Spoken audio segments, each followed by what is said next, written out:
And let me say this in English so you can understand what I'm saying.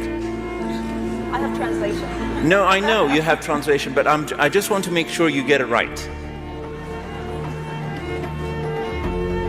There will come a day that we will see far more radical extremists and terrorists coming out of Europe because of the lack of decision-making, trying to be politically correct, or assuming that they know the Middle East and they know Islam and they know the others far better than we do.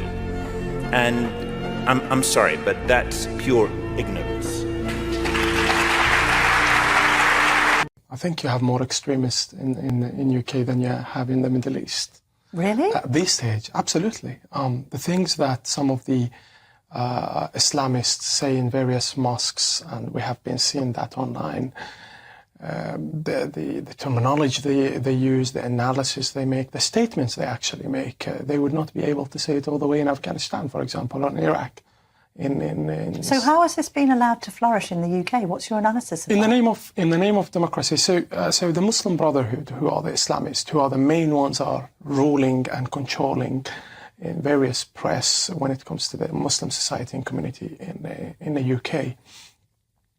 They control the whole narrative, and the Muslim Brotherhood and the Islamists are the radical Islamists. They're the Islamists, and they use the freedom of speech in a manner where they will be anti-Semite in the name of freedom of speech. I absolutely stand against that, because I think anti-Semitism is not an opinion, it's a crime, and a crime against humanity.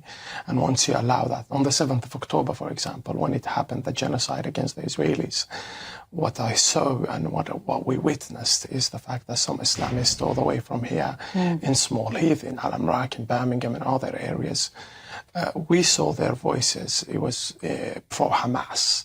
Yes. And Hamas, as a force which carried that genocide in Gaza and also in Israel, it's actually the armed forces of the Muslim Brotherhood. Muslim Brotherhood in my country, for example, UAE, where Muslim, where Arab, is banned, but however is not banned in the United Kingdom. So it should be banned? Absolutely, because they use the freedom of speech to censor your right to speak against them. And when they say, they use the terminology Islamophobia, it's just to stop you from criticizing the Islamists and the Muslim Brotherhoods or all form of radicalism. The fact that Islamic Relief, for instance, is registered as a charity here, but all the way in Saudi Arabia, in UAE and other countries is banned because of the investigation that showed that this charity is sending money all the way to some terrorist groups in the Middle East. Yes. It tells you a lot.